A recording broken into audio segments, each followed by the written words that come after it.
para mas marami po makapakinig, makapanood, at nang sa ganon ay mapakinggan yung mabuti. Baka kayo ay tumanggap na rin ng tagubilin. Kami po kasi ni Nelson, bilang mga kaanib sa loob ng Iglesia ni Cristo, ay tumanggap tayo ng tagubilin, Nelson. Kaya bago mo lang banggitin yung tagubilin na yan, again, i-share nyo na po, pati yung mga vloggers na kaibigan natin, Nelson. Yung mga vloggers na nakatutok po sa amin. Ipaki-record nyo po ito, tsak, magugustuhan po ninyo itong ating announcement kayon. Napakalaki po nito.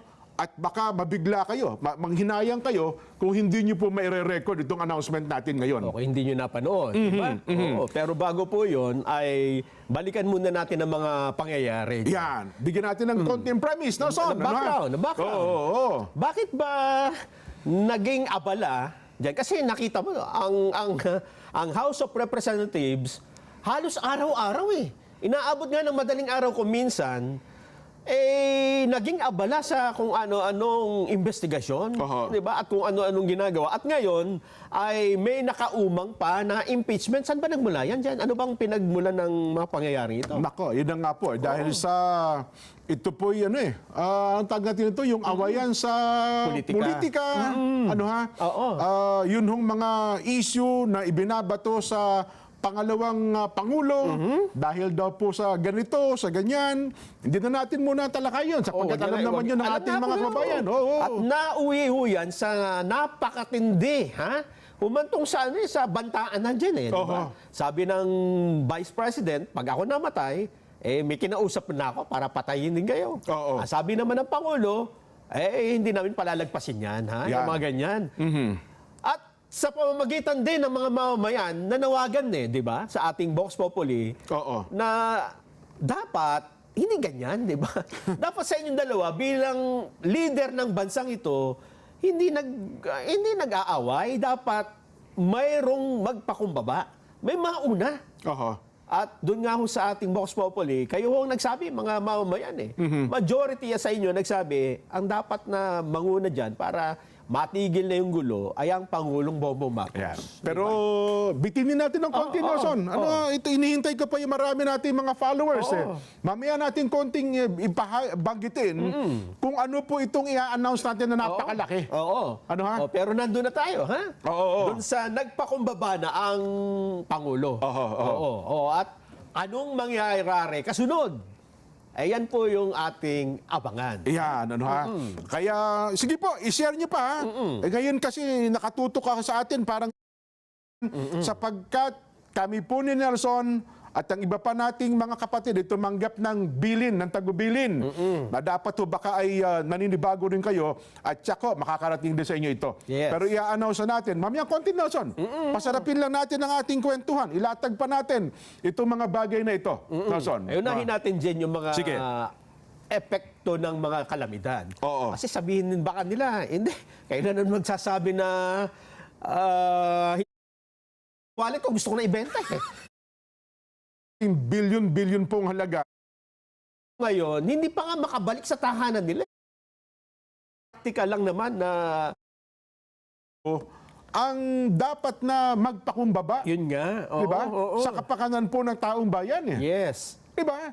At mukhang halos 100% ang tumugon na nagsabing dapat ang Pangulong Bongbong ang magpakumbaba. Diba? Ang kagandahan nun, Jen, ang Pangulo ay nakikinig din naman sa mga mamamayan.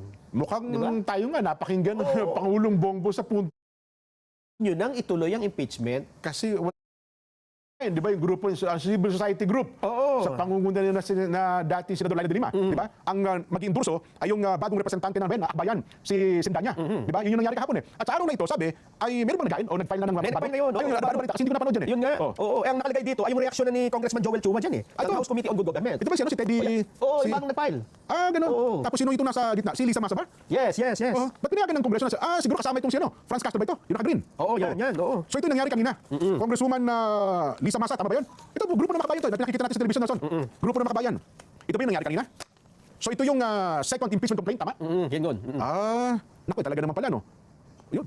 Yun po pala. Hindi ko kasi napanood niya kayo eh. Ano bang background ukol sa bagay na yun? Ito ay reaksyon na dyan ni House Committee on Good Government and Public Accountability Chairperson, Congressman Joel Chua. Oh. Ang sabi niya, dahil dalawa na nga yung, dapat na sinabi niya, hindi, sabi ng Pangulo, wag na naming, baliwala yan. Hindi. Pero ang sabi niya dyan, malaki daw ang posibilidad na pag-isahin na lang ang dalawang impeachment complaint bago ito isilalim sa pagboto. Tama naman siguro. Oo. Kasi di ba meron din mga ganyan dati na Isa nila. pinag-isa Oo. at dinadala doon sa House Committee on Justice. Oo. Okay? Sisimulan daw ang proseso sa House Committee on Justice kung saan susuriin ang reklamo kung sufficient in form and substance Oh. o sapat ang forma at nilalaman. Pagkatapos ng investigasyon ng komite, kailangan itong magsumite sa Kamara yung report na may kasamang resolusyon sa loob ng 60 session days. Ayun. Repasuhin naman ito ng Kamara sa loob ng 10 session days. Pero yung nakadaming araw nito, sunod naman dito ang botohan kung tatanggapin ang articles of impeachment. Kailangan dito ang pagsang-ayon ng 1/3 ng miyembro ng Kamara. Kaya kapag inaprubahan ng Kamara ang articles of impeachment, lilipat ang kaso sa Senado, natatayo namang impeachment court. Kailangan naman ng 2/3 majority ng lahat ng senador o 16 sa 24 na senador para mahatulang nagsasala o mapatanggal ang opisyal na kinasuhan sa ng impeachment. Pero mo dyan, halimbawa, itinuloy-tuloy nga nila ito. Buong taon na po tayong nakatali dito, di ba? At ito na sa nagdagdag ko dyan, 75 grupong makabayan, kasama daw po pala 55 grupo, 75 grupo ng mga complainants. Ang ikalawang impeachment laban po kay BP Inday Sara sa Office of the Secretary General diyan po sa House of Representatives. Ang ikalawang impeachment complaint laban po sa Vice Presidente ay nakasentro lamang sa impeachable offense na betrayal of public trust dahil sa hindi may paliwanag ng paggastos ng confidential fund, intelligence fund ng Office of the Vice President at ng inside Secretary pa ng DepEd. Inendorso daw po nila Makabayan Black Representative Arlene Brosas, Franz Castro at Raul Manuel. Yan. Ayon po dito kay Atty. Nery Colmenares, isa mga legal counsel ng grupo na minabuti daw po nilang isang impeachable offense lamang ang isang pa sa pangalawang Pangulo para madali pong matalakay ng Kamara ang dahilan sa kakulangan na po ng panahon. Yan. Sa parte naman po na tumanggap sa pagkatatanggapin niya ng House Secretary General, ito pong si Secretary General Reginald Velasco na dadaan daw po sa parehong proseso ng unang impeachment complaint laban po sa kay BP Sara, ang ikalawang impeachment complaint na isunod po sa umiral na rules of impeachment ng mababang kapulungan ng Kongreso. Ayun. So yun nga ang pag-uusapan diyan, Darson, ito po yung nilalatag namin sa inyo, yung mga nangyari sa araw na ito. Ikalawang impeachment complaint. Yun, ang tanong ko nga dito, Darson, binabaliwala ba ng mga mababatas na ito ang naunang pahayag ng Pangulong Bongbong Marcos na para sa kanya ay baliwala, hindi po dapat natin pagtuunan ng pansin ang impeachment na ito bagamat hindi man siya nag-uutos. Pero Pangulo, nagbigay na ng pahayag ng Pangulo, di ba? Kahapon na binabanggit ni Kong Dante. Tayo ba? Nagpahayag na yung Pangulo, hindi ba natin Makakabuti sa bansa. Ayun na nga, Hindi ba? oo. Kaya sinasang-ayon na natin doon ang presidente na kapag ka natuloy ang impeachment, matatali tayo dyan. At wala na tayong atugapagin, kundi ang impeachment na lang na yan. Di ba? talagang ma-autofocus tayo dito, At dahil dyan, magkakaroon tayo ng Vox Populi.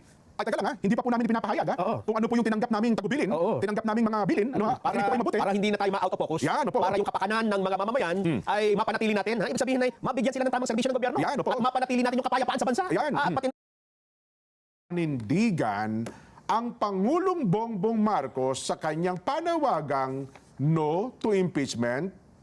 Yan. Kung ang sagot niyo po ay opo, dapat manindigan ng Pangulo, letter A. Kung ang sagot niyo naman po hindi po, parang babawi At ang lugar kung kayo po ay taga saan. Live po kami napapanood via Facebook at YouTube. Meron din po kami live streaming at Net25 TV. Papakinggan po kami, Radyo Agila, Provincial Radio Station, at siyempre po, Radyo Agila, Mega Manila. Inulit po namin, huwag kayong magbibitiw, huwag kayong lilipat ng YouTube, ng social media.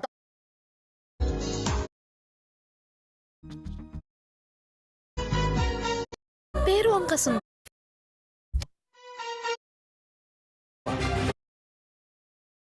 Kuya Johnny Ong, Kuya Johnny, Nason, pakinggan po natin. panoorin natin. Well, it was actually Tumanggap po ng bilin bilang mga